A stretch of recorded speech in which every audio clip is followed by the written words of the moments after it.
Aqua friends, welcome to my channel. Today we are going to do this skull. I have the reference photo here for you. It's just a fun Halloween project to do. So I decided to do this on black watercolor paper. It's Stonehenge Aqua cold press, 140-pound paper. And I drew the outline of the skull with a white pencil.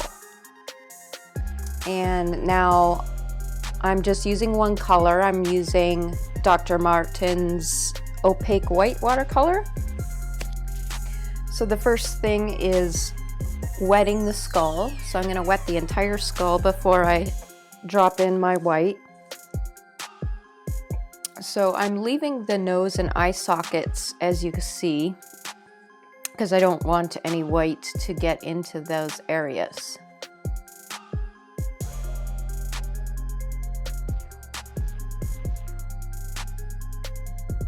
So now that it's all wet, I am picking up my white. This is a Velvet Black Series brush by Princeton, and it's a number 6 that I'm using. So I'm dropping in my white pigment, and I'm just spreading it around, moving the paint around because the paper's already wet. So I have time to add in this white color everywhere. Kind of looks like a ski mask right now. Please let me know in the comments below if there's any sort of videos that you want me to make. What sort of subjects are you looking for?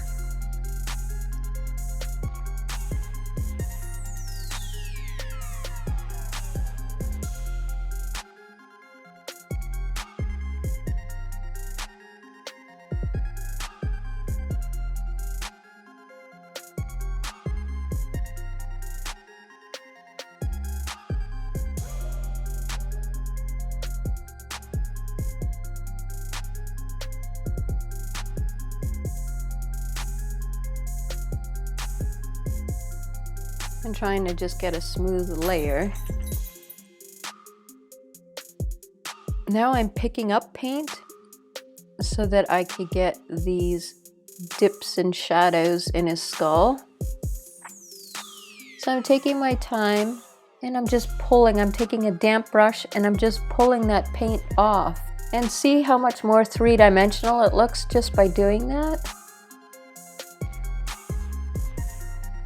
Now the middle of his skull, there's a lighter areas there, and I was trying to pull it up, but it was looking kind of blotchy. And then I started thinking about those sponges that I use to do bokeh effects. If you guys have never done that, by the way, gotta check out those videos because it's so much fun and the bokehs turn out so nice. But I was thinking, you know what, a sponge is a great way to lift paint.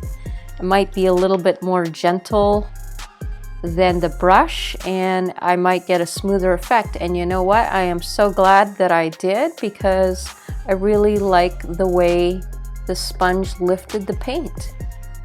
I just got those from Amazon, by the way, and I could put the link in the description below. So all around, nice tools to have in your arsenal when you're creating.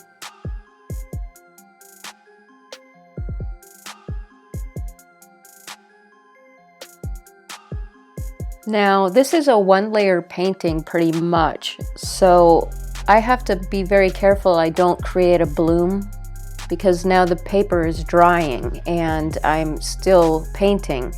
So the consistency of the paint I'm using is more like a half and half consistency. I don't have a whole lot of water. My brush is fairly dry.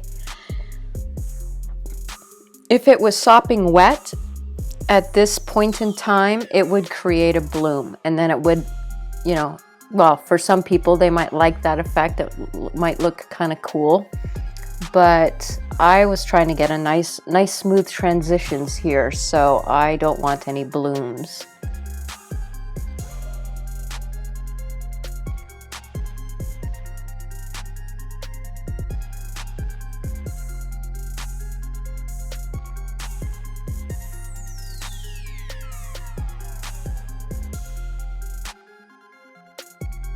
Now my brush is fairly dry, so I'm just kind of grazing the paper with it and getting like a dry brush effect.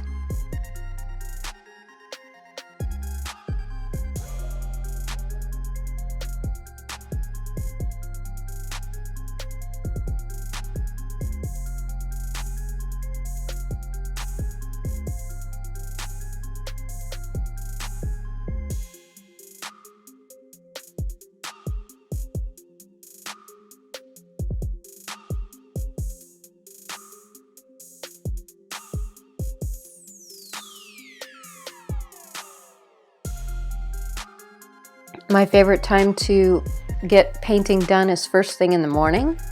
So I have my cup of coffee, painting in my PJs. It's the best way to paint. So I usually always paint with a piece of tissue in my hand because I'm forever wiping my brush. I tried painting with rags, but they just don't absorb the water as well as a piece of paper towel does. But I actually reuse the pieces of paper towel quite a bit because they'll just dry out and you can reuse them till they get too saturated. Going back over and darkening things up, well, lightening things up in this case. Adding more paint. Let's just say that.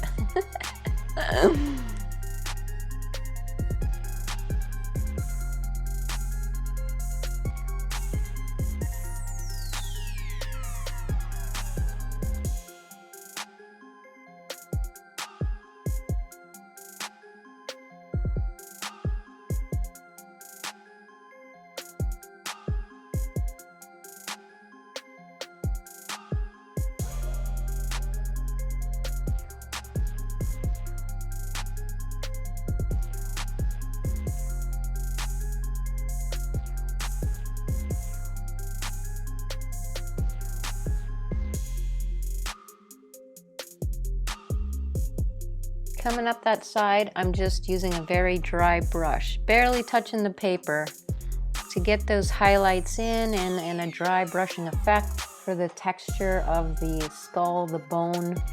So you notice how adding more paint changes the three-dimensional look of the painting. Okay, adding a lot of white around the eyebrow areas really brings the forehead forward. Cleaning up my edges, I'm just going around the cap of the skull. So now I took lamp black with a fine brush to draw in these very tiny lines that are in the reference photo that are on the skull.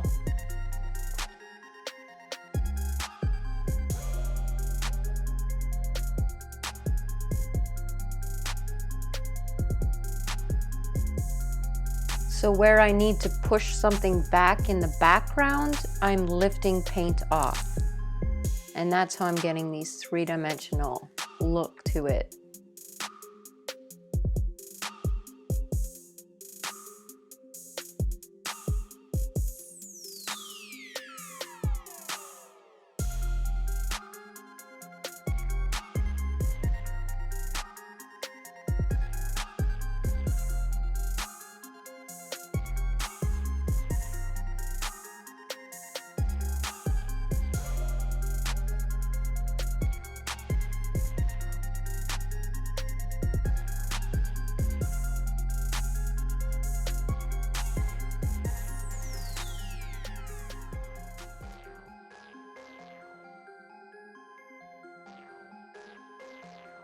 So basically that's it. This is just a one-layer painting with a little bit of lines.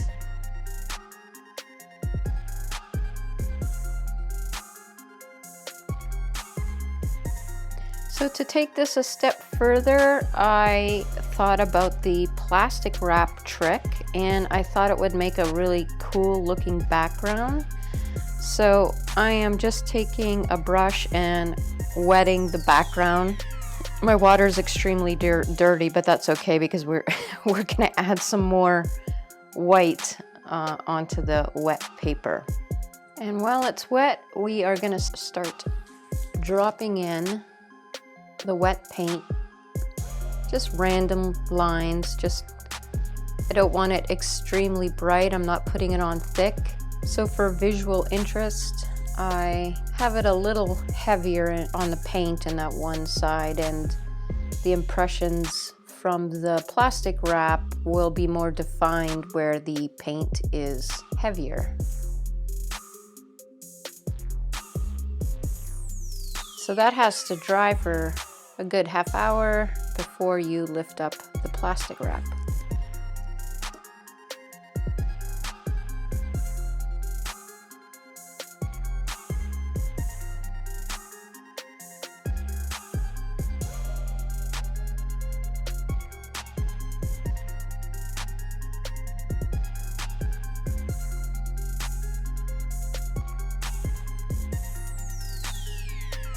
Dun dun dun! And there goes the magic. Plastic wrap is so much fun. I kind of like the grungy, fractured background that plastic wrap makes. There's some areas where I wanted to add a little bit more of the white. So that's what I'm doing with the paintbrush. I'm just touching up areas.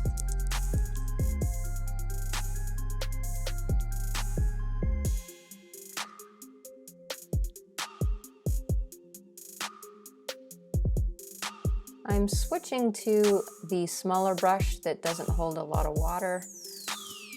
It goes on really nicely and very pale. And that is about it, folks. Let me know what you think about this Halloween tutorial, and I will see you next week. Thanks for watching.